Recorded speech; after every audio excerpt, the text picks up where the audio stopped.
Just as your students have finished describing and aligning which one of the transportation modes came first, came next, and why, we're going to expose them to the idea of the value chain. Now, the value chain is a very, very important and literally the heart of many, many business courses, and the precept that many studies and work in marketing and business research have been conducted upon. Value chain is a very, very important concept, and one that is hardly understood completely, oftentimes by your students. For instance, when looking at the offerings of the store, and let's go back to an example that we used previously, the boxes of dry cereal that we compared the boxes to and the value of and the quantities of. How did that cereal get to the store?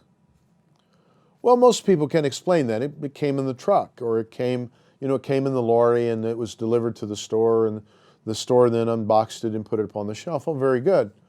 How did it get to the store? Well, it came in a truck. Okay, how did it get on the truck? Oh, I don't know. Came from the cereal factory. No, not at first. And then we have the opportunity again to explain the idea of value chain. The idea and the exercise that's provided within the Marketplace Literacy material of arranging these pictures. One example is of the fruit production, the apple production. What comes first? What's first in the value chain?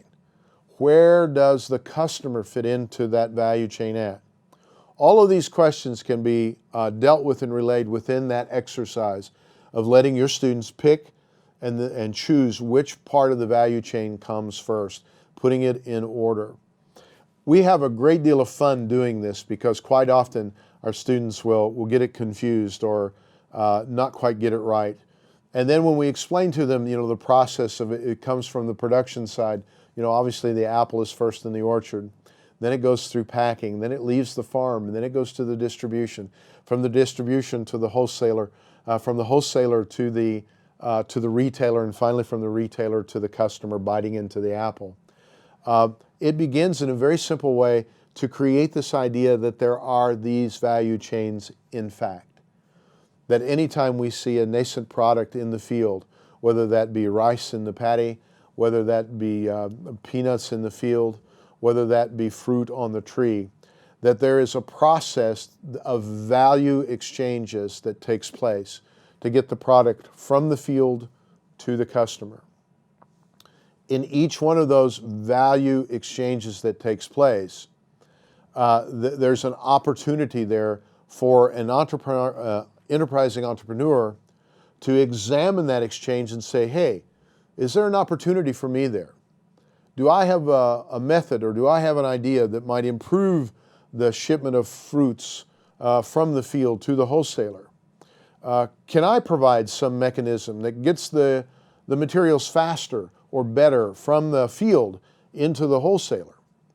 All of these areas of the value chain are open for examination, open for your students to look at and evaluate as to how they might find areas in which they could participate in the value chain by creating value, more value. For who? The customer. The end of the exercise is always very important. And again, once again, we make the emphasis of why the customer is the most important person in the value chain. Because without the customer, there is no factory. Without the pull from the factory of the product to the customer, there's no need to produce a good. If there's no need to produce a good, there's no need to have the raw materials. So again, the idea of the customer being the focus of the business activity is a very, very important concept, one that you need to be sure your students thoroughly understand and can conceptualize at this point. In addition to the value chain, the addition to the customer being that primary example that we want to look at, we want to be sure that we can extend this idea of value chain into practical purposes. This is why we do the exercise of a common item that we might find in the room. We've used things as simple as a water bottle or an ink pen. And we actually take it apart and ask our students in the exercise, tell me what the value chain is for this product. Oh, I got a bottle of water. Well, how's a bottle of water made? I don't know. Let's go look. Well, you know, the plastic bottle is usually formed in, quite frankly, the place where the water's located. They don't normally ship empty bottles.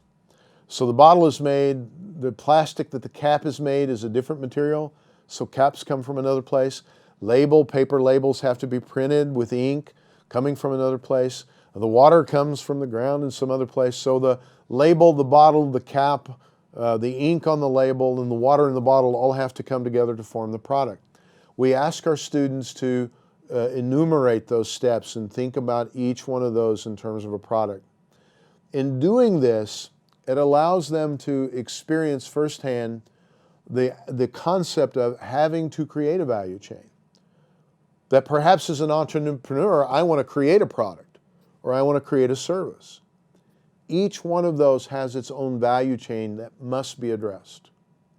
By this exercise, we give them a first-hand look at being able to work in that environment, make mistakes, have to correct the value chain, but what they get is the idea that it all starts with a combination of various materials coming from different places and aligned in a sequential order that benefits who? The product? No, it benefits the customer. All right, that's the end of this section. Let's move on to the next section.